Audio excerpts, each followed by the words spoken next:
ನಮಸ್ತೆ ನನ್ನ ಪ್ರಿಯ ಬಾಂಧವರೇ, ನಮ್ಮ ಒಡಂಬಾಳು ಪದ್ಮಾವತಿ ಚಾನಲ್ಗೆ ಸ್ವಾಗತ. ಬಾಂಧವರೇ, ಇವತ್ತು ನಾವು ನೋಡ್ತಿರೋಂತೂ ನಮ್ಮ ಶತ್ರುಗಳಿಂದ ನಾವು ರಕ್ಷಣೆ ಮಾಡ್ಕೊಳ್ಳೋದು ಹೇಗೆ. ಏಕೆಂದರೆ ಸಾಕಷ್ಟು ಶತ್ರುಗಳು ಯಾವ್ಯಾವ ರೀತಿಲೂ ಇರ್ತಾರೆ. ಸಂಸಾರ ಹಾಳು ಮಾಡೋದು, ಗಂಡ ಹೆಂಡತಿ ದೂರ ಮಾಡೋದು, ಮಕ್ಕಳು ಮರಿ ಇಂಪ್ರೂವ್ಮೆಂಟ್ ಆಗಬಾರ್ದು, ಓದಬಾರ್ದು, ಒಳ್ಳೆಯ ಒಂದು ಆ ಸ್ಥಾನಕ್ಕೆ ಹೋಗಬಾರ್ದು, ಒಂದು ಒಳ್ಳೆ ಪೊಸಿಷನ್ಗೆ ಹೋಗಬಾರ್ದು, ಅವ್ರಿಗೆ ಯಾವುದೇ ರೀತಿ ಕೆಲಸ ಕಾರ್ಯಗಳು ಸಿಕ್ಕಬಾರ್ದು. ಹೀಗೆ ನಾನಾ ಥರ ಭಾಳ ಕ್ರೂರವಾಗಿ ಒಂದು ರೀತಿ ಪೈಶಾಚಿಕ ಒಂದು ಇದರಲ್ಲಿ ನಾವು ಕೆಲವೊಬ್ಬರು ಮಾಡಿಸ್ತಾರೆ. ಆ ರೀತಿ ಮಾಡಿದಾಗ ಪಾಪ ಮನೆಯಲ್ಲಿ ಶಾಂತಿ ಇರಲ್ಲ, ಮಕ್ಕಳು ಏಳಿಗೆ ಆಗಲ್ಲ, ಒಂದು ವಿದ್ಯೆ ಇರೋದಿಲ್ಲ, ಪಾಪ ಓದಿರ್ತವೆ, ಕೆಲಸಗಳು ಆಗಲ್ಲ. ಯಾಕಂದ್ರೆ ನಂಗೆ ಸಾಕಷ್ಟು ಈ ರೀತಿ ಕಂಪ್ಲೇಂಟ್ ಬರ್ತಾ ಇರುತ್ತೆ. ಎಂತೆಂಥ ಒಂದು ಡಿಗ್ರಿಗಳು ತೊಗೊಂಡಿರ್ತಾರೆ, ಪಾಪ ಅಷ್ಟು ಕಷ್ಟಪಟ್ಟೆಲ್ಲ ಓದಿಸಿ ಪಾಪ ಅವ್ರ ಕೆಲಸ ಇರಲ್ಲ, ಏನೂ ಇರಲ್ಲ. ಇಂಥದ್ದೆಲ್ಲ ಮಾಡಿಸ್ದಾಗ ಪಾಪ ಸುತ್ತಿ ಸುತ್ತಿ ಸುತ್ತಿ ಸುತ್ತಿ ಅವ್ರಿಗೆ ಏನಾಗ್ಬಿಟ್ಟಿದೆ, ಇಷ್ಟು ಓದಿ ನಾವು ಜೀವನನೇ ವೇಸ್ಟು ನಮ್ಮದು, ಎಂತೆಂಥವ್ರಲ್ಲ ಇಷ್ಟು ಅಷ್ಟು ಓದಿರೋಲ್ಲ ಚೆನ್ನಾಗಿದ್ರೆ ನಾವಿಷ್ಟು ಓದಿ ಕೂಡ ನಮಗೊಂದು ಕೆಲಸ ಸಿಕ್ಕಲಿಲ್ಲ ಅನ್ನೋದು ಅವ್ರ ಮನ್ಸಿಗೆ ಪಾಪ ಭಾಳ ತೊಗೊಳ್ತಾರೆ. ಯಾಕೆ ನನಗೆ ಸಾಕಷ್ಟು ಪಾಪ ಹೇಳ್ತಾರೆ, ಇಷ್ಟು ಓದಿ ಇಷ್ಟು ವರ್ಷ ಆಯಿತು ಅಂತಂದ್ಬಿಟ್ಟು. ಯಾಕೆ ನಾನು ಕೆಲವೊಂದು ಪ್ರಶ್ನೆ, ಉದ್ಯೋಗ ಪ್ರಶ್ನೆ ಅಂತ ಒಂದು ವಿಡಿಯೋ ಮಾಡಿದ್ದೆ. ಅದರಲ್ಲಂತೂ ಸುಮಾರು ಎಷ್ಟು ಜನ ನಿರುದ್ಯೋಗಿಗಳಿದ್ದಾರಾ ಅನ್ನೋಷ್ಟು ನನಗೆ ಇದಾಯಿತು. ಅದರಲ್ಲಿ ಪ್ರಶ್ನೆ ಮಾತ್ರ ಹಾಕ್ಸಿದ್ದೆ, ನಿಮಗೆ ಸಿಗುತ್ತಾ ಇಲ್ವಾ ನೋಡ್ಕೊಳ್ಳಿ ಅನ್ನೋದು ಮಾತ್ರ ಒಂದು ಚಕ್ರ ಅಂತ ನಾನು ವಿಡಿಯೋ ಮಾಡಿದ್ದೆ. ಅದರಲ್ಲಂತೂ ಸಾಕಷ್ಟು ಜನ ಅದರಿಂದ ಪಾಪ ಹೇಳ್ತಿದ್ರು. ಆವಾಗ ನಂಗೆ ಬೇಜಾರಾಯಿತು, ಎಷ್ಟು ಜನ ಪಾಪ ಇಷ್ಟು 10 ವರ್ಷದಿಂದ 8 ವರ್ಷದಿಂದ ಕಾಯ್ತಾನೇ ಇದ್ದೀವಿ, ಪಾಪ ಉದ್ಯೋಗ ಸಿಗ್ತಿಲ್ಲ ಅಂತ. ಇಂಥದ್ದೆಲ್ಲ ನಡೆದಾಗ ಏನಾಗುತ್ತೆ, ಪಾಪ ಅವ್ರು ಏನೇ ಹೋಗಿ ಎಷ್ಟೇ ಚೆನ್ನಾಗಿ ಇಂಟ್ರೂವ್ ಮಾಡಿದ್ರು ಅವ್ರಿಗಲ್ಲಿ ಝೀರೋ ಕೂಡ ಆಗುತ್ತೆ. ಅಂಥದಕ್ಕೆಲ್ಲ ಆ ಒಂದು ಶತ್ರು ನಮ್ಮ ಒಂದು ಸಹವಾಸಕ್ಕೆ ಬರದೆ, ನಮಗೆ ತೊಂದರೆ ಕೊಡದೆ ಇದ್ದರೆ ಏನು ಮಾಡ್ಕೋಬೇಕು, ಅದಕ್ಕೆ ಬನ್ನಿ ಇವಾಗ ನೋಡ್ಕೊಳ್ಳೋಣ ಅದಕ್ಕೆಲ್ಲ ಏನು ಮಾಡ್ಕೋಬೇಕು ಅಂತ. ಇದಕ್ಕೆ ವೀಕ್ಷಕರೇ, ಮೊದಲು ನಾವು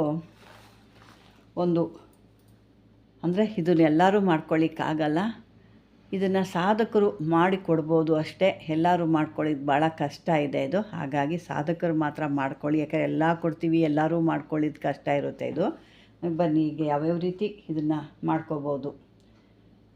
ಇದನ್ನು ಕೃಷ್ಣ ಪಕ್ಷದ ಯಾವುದಾದ್ರೂ ಒಂದು ಕೃಷ್ಣ ಪಕ್ಷ ಅಂದರೆ ಅಮಾಸೆ, ಹುಣ್ಣಿಮೆ ಮುಗಿದು ಅಮಾಸೆ ಏನು ಸ್ಟಾರ್ಟ್ ಆಗುತ್ತೆ, ಅದರಲ್ಲಿ 4ನೇ ದಿನ ಚತುರ್ದಶಿ, ಏಕಾದಶಿ, ದ್ವಾದಶಿ, ತ್ರಯೋದಶಿ ಅಂತ 4ನೇ ದಿವಸ ಅಂದರೆ ಚತುರ್ದಶಿ ಅಂತ ಬರುತ್ತೆ ಕೃಷ್ಣ ಪಕ್ಷದಲ್ಲಿ. ಅಂಥ ಒಂದು ಚತುರ್ದಶಿ ದಿನ ಆವತ್ತು ಶನಿವಾರ ಬರಬೇಕು.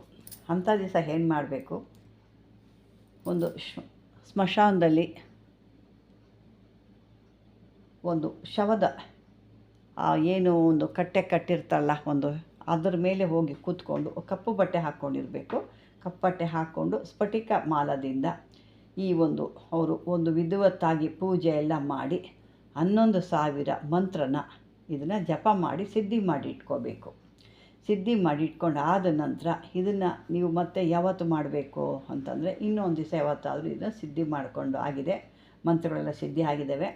ಇದಕ್ಕೆ ಬೇಕಾಗಿರೋ ಅಂಥದ್ದು ಏನಪ್ಪ ಅಂತಂದರೆ, ಈ ಎಕ್ಕದ್ದು ಹೂವು ಅಂದರೆ ಚೆನ್ನಾಗೆ ಅದು ಬಲ್ತಿ ಒಂಥರ ಎಲ್ಲೋ ಇಷ್ಟು ಬಂದುಬಿಟ್ಟಿರುತ್ತೆ, ಎಲ್ಲೋ ಕಲರ್, ಇನ್ನೇನು ಉದುರುತ್ತೆ, ಹಳದಿ ಕಲರ್ ಬಂದಿರುತ್ತೆ ಅಂಥ ಒಂದಷ್ಟು ಎಲೆಗಳನ್ನ ತೊಗೋಬೇಕು.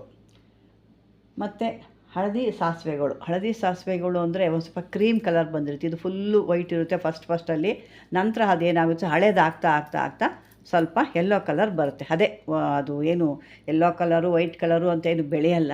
ಆ ಎಲ್ಲೋ ಕಲರ್ ಏನಿರುತ್ತೆ ಭಾಳ ಹಳೇದಾದಾಗ ಅದು ಎಲ್ಲೋ ಸ್ವಲ್ಪ ಶೇಡ್ ಆಗುತ್ತೆ ಅಷ್ಟೇ. ಅದು ಆ ರೀತಿ ಆಗಿರೋದು ಸ್ವಲ್ಪ ಸಾಸಿವೆ ತೊಗೋಬೇಕು.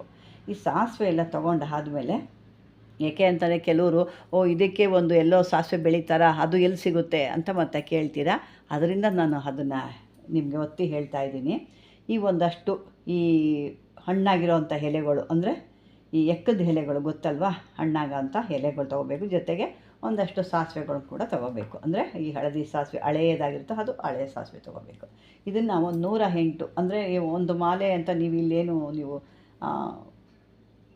ಜಪ ಮಾಡಿರ್ತೀರಲ್ವ, ಅದೇ ರೀತಿ ಇದನ್ನು 108 ಬಾರಿ ಇದನ್ನು ಹೇಳ್ಕೊಂಡು, ಈ ಮಂತ್ರ ನಾನು ಕೊನೆಯದಾಗಿ ಕೊಡ್ತೀನಿ, ನೀವು ಸ್ಕಿಪ್ ಮಾಡಿದೆ ನೋಡಿ. ಅದು 108 ಬಾರಿ ಈ ಮಂತ್ರದಿಂದ ಒಂದು ಹೋಮ ಮಾಡಬೇಕು. ಚಿಕ್ಕದಾಗಿ ಒಂದು ಇಟ್ಕೊಂಡು ಹೋಮ ಮಾಡ್ಕೋಬೇಕು. ಅದರಿಂದ ಈ ಒಂದು ಶತ್ರು ಏನಾಗ್ತಾನೆ ಹೋಮ ಮಾಡ್ತಾ ಮಾಡ್ತಾ 108 ಬಾರಿ ಅಂತಂದರೆ 108 ಸಾರಿ ಅಲ್ಲ, ಒಂದು ಮಾಲೆ, ಒಂದು ಮಂತ್ರ ಹೇಳೋದು, ಒಂದು ಸಾರಿ ಅದನ್ನು ಹಾಕೋ ಅಂತ ಈ ರೀತಿ ಹಾಕ್ಕೊಂಡು ಇದನ್ನು ಮಂತ್ರದಿಂದ ಒಂದು ಹೋಮ ಮಾಡಿದಾಗ ಆ ಶತ್ರು ಏನಾಗುತ್ತೆ ತತ್ಕಾಲದಲ್ಲಿ ನಿಮಗೆ ವಶ ಆಗೋಗ್ತಾನೆ. ಅಂದರೆ ಇದಕ್ಕೆ ಅವನ ಹೆಸರನ್ನ ಸೇರಿಸ್ಕೋಬೇಕು. ಈ ಒಂದು ಮಂತ್ರ ಹೇಗಿದೆ ಅಂತ ನೋಡೋಣ ಬನ್ನಿ. ಈಗ ಓಂ ನಮೋ ಭಗವತಿ ಅಮುಕಸ್ಯ, ಅಮುಕಸ್ಯ ಅಂದರೆ ಆ ಶತ್ರುನ ಹೆಸರು. ಓಂ ನಮೋ ಭಗವತಿ ಅಮುಕಸ್ಯ ಬುದ್ಧಿ ಸ್ತಂಭಯ ಶತ್ರು ಪಟ್ ಸ್ವಾಹ. ಇದಿಷ್ಟೇ ಮಂತ್ರ, ಜಾಸ್ತಿ ಏನು ದೊಡ್ಡದಿಲ್ಲ, ಇಷ್ಟೇ ಮಂತ್ರ. ಓಂ ನಮೋ ಭಗವತಿ, ಆ ಒಂದು ಶತ್ರುವಿನ ಹೆಸರು ಅಮುಕಸ್ಯ ಅನ್ನೋ ಜಾಗದಲ್ಲಿ ಶತ್ರುವಿನ ಹೆಸರು ಹಾಕ್ಕೊಂಡು ಬುದ್ಧಿ ಸ್ತಂಭಯ ಶತ್ರು ಪಟ್ ಸ್ವಾಹ, ಇಷ್ಟೇ. ಈ ರೀತಿ ಹೇಳ್ಕೋಬೇಕು. ಹೇಳ್ಕೊಂಡು ಒಂದಷ್ಟು ದಿನ ಹಾಕ್ತಾ ಇದ್ದಂಗೆ ಅವನು ನಿಮ್ಮ ಒಂದು ದ್ವೇಷ ಅಂತ ಏನು ಮಾಡ್ತಿರ್ತಾನೆ ಅಥವಾ ಏನು ಕೆಟ್ಟದ್ದು ನಿಮಗೆ ಮಾಡಬೇಕು ಅಂತ ಇರ್ತಾನೆ ಅದನ್ನು ಮರೀತಾ ಹೋಗ್ತಾನೆ. ಆದರೂ ಒಂದೊಂದು ಸಾರಿ ಕೂಡ ಅವನು ನಿಮಗೆ ಮಿತ್ರ ಕೂಡ ಆಗ್ಬೋದು, ಇಲ್ಲ ಅಂದರೆ ನಿಮ್ಮ ಒಂದು ಸಹವಾಸಕ್ಕೆ ಬರದೆ ನಿಮ್ಮ ಒಂದು ಸುದ್ದಿಗೆ ಬರೋದು ನಿಮ್ಮಿಂದ ದೂರ ಕೂಡ ಆಗ್ಬೋದು. ಹೀಗೆ ನಮಗೆ ದೂರ ಆದರೆ ಸಾಕು, ಅವನು ನಮ್ಮನ್ನು ನೆನೆಸ್ಕೊಂಡು ಅದು ಮಾಡಬೇಕು ಇದು ತೊಂದರೆ ಕೊಡಬೇಕು ಅನ್ನೋದು ಅವನ ಮನಸ್ಸಿನ ದೂರ ಹೋಗಬೇಕು. ಯಾಕೆಂದರೆ ಅವನ್ನ ಸಾಯಿಸೋದೇ ಆಗಲಿ ಮತ್ತೊಂದೇ ಅದೆಲ್ಲ ಮಾಡಬಾರ್ದು. ಅದನ್ನೆಲ್ಲ ಆ ದೇವರಿಗೆ ಬಿಟ್ಬಿಡಬೇಕು. ಧರ್ಮ ಕರ್ಮ ಅನ್ನೋದು ನೋಡೋಕ್ಕೊಂದು ದೇವರು ಅಂತ ಇರ್ತಾನೆ. ನಾವು ಅದನ್ನು ತೀರ್ಪನ್ನ ತಗೋಬಾರ್ದು. ಅದು ಏನಿದ್ರು ನೋಡಿ ನನ್ನ ಕಷ್ಟಕ್ಕೆ ಇದು ಮಾಡ್ತಾಯಿದ್ದೀನಿ, ಆ ಶತ್ರುವಿನಿಂದ ನಾನು ಒಂದು ಬಚಾವಾಗಬೇಕು, ಹಾಗಾಗಿ ಇದನ್ನು ಮಾಡ್ತಾಯಿದ್ದೀನಿ ದೇವರೇ, ಇದರಲ್ಲಿ ಯಾವುದೇ ರೀತಿ ಕೆಟ್ಟ ಉದ್ದೇಶ ಇಲ್ಲ, ಅವನಿಗೇನು ಶಿಕ್ಷೆ ಕೊಡಬೇಕು ನೀನೇ ಆ ಶಿಕ್ಷೆ ಕೊಡು ಅಂತ ಹೇಳಿ ಇದನ್ನು ಆ ದೇವ್ರ ಹತ್ರ ಇಟ್ಟು ಪೂಜೆ ಮಾಡಿ ಅದಕ್ಕೆ ಒಂದು ಧೂಪ ದೀಪ ಎಲ್ಲ ತೋರಿಸ್ಬಿಟ್ಟು ಇದನ್ನು ಈ ರೀತಿ ಹೋಮ ಮಾಡ್ತಾ ಬಂದಾಗ ನಿಮಗೆ ಆ ಶತ್ರು ಅನ್ನೋನು ಮಿತ್ರ ಕೂಡ ಆಗ್ಬೋದು ಅಥವಾ ನಿಮ್ಮಿಂದ ದೂರ ಕೂಡ ಆಗ್ಬೋದು. ಬಾಂಧವರೇ, ಈ ಒಂದು ಸಾಕಷ್ಟು ಇದೆ. ಯಾಕೆಂದರೆ ಇದನ್ನು ನೋಡ್ಲಿಕ್ಕೆ ಚಿಕ್ಕದಾಗಿದೆ, ಅಂದರೆ ಯಾಕೆ ಅಂತಂದರೆ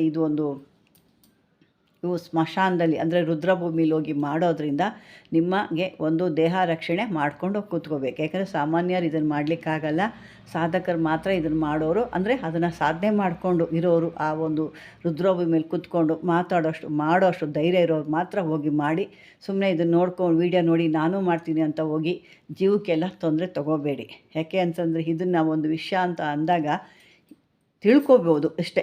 ಇಂಥದ್ದು ಒಂದಿತ್ತು, ಈ ರೀತಿ ಮಾಡ್ಕೋಬೋದು ಅಂತ ತಿಳ್ಕೊಳ್ಳಿ ಅಷ್ಟೇ.